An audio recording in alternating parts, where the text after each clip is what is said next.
Mitos paling ngehits. Kalau sayang banget, nggak boleh nolak atau punya keinginan sendiri.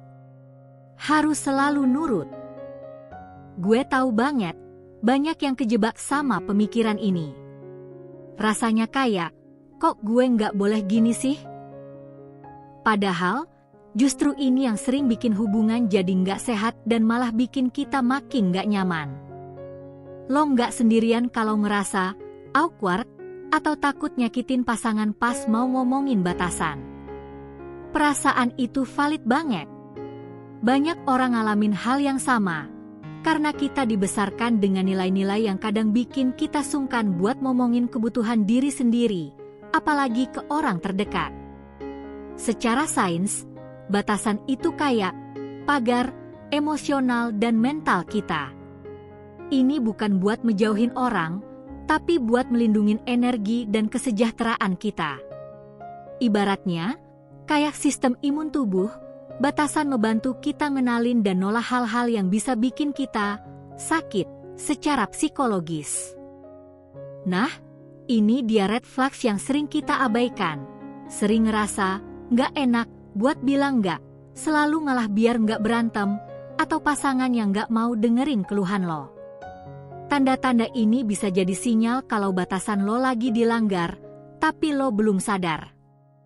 Mitos medsos, hubungan yang kuat itu nggak perlu batasan, harus bisa nerima apa adanya. Ini salah banget. Justru, hubungan yang kuat dibangun di atas saling pengertian dan penghargaan terhadap batasan masing-masing.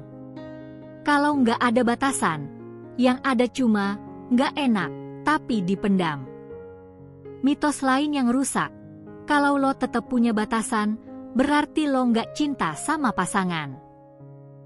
Padahal, cinta sejati itu justru nerima pasangan apa adanya, termasuk kebutuhan mereka untuk punya ruang dan batasan pribadi. Nggak ada batasan justru bikin cinta jadi nggak sehat. Dari sisi psikologi, kita sering takut bikin batasan karena takut ditolak atau ditinggalkan. Ini akar dari attachment style kita yang mungkin insecure.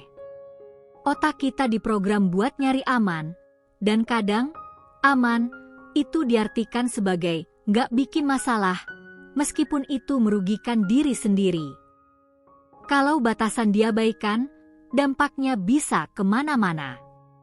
Mulai dari stres kronis, kecemasan, burnout, sampai masalah fisik kayak sakit kepala atau gangguan tidur. Hubungan yang gak sehat juga bisa bikin lo kehilangan jati diri dan makin gak percaya diri. Hari ini, coba deh mulai pelan-pelan. Kalau ada yang bikin lo gak nyaman, coba identifikasi dulu rasanya. Gak perlu langsung bilang, gak ke pasangan, tapi coba ngomong ke diri sendiri dulu. Oke, ini yang aku rasain. Latihan kecil ini penting banget. Nah, cara ngomongin ke pasangan itu kuncinya di gue statement dan empati. Mulai dengan, aku ngerasa.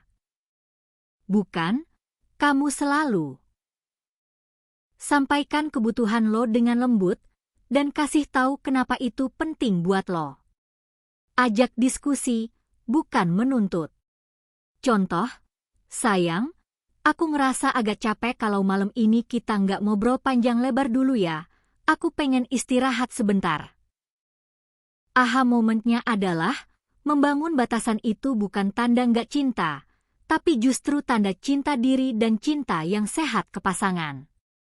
Dengan batasan, kita menciptakan ruang buat saling menghargai, tumbuh, dan bikin hubungan jadi lebih kuat dan otentik. Ini bukan soal menyakiti, tapi menghargai. Gimana menurut lo?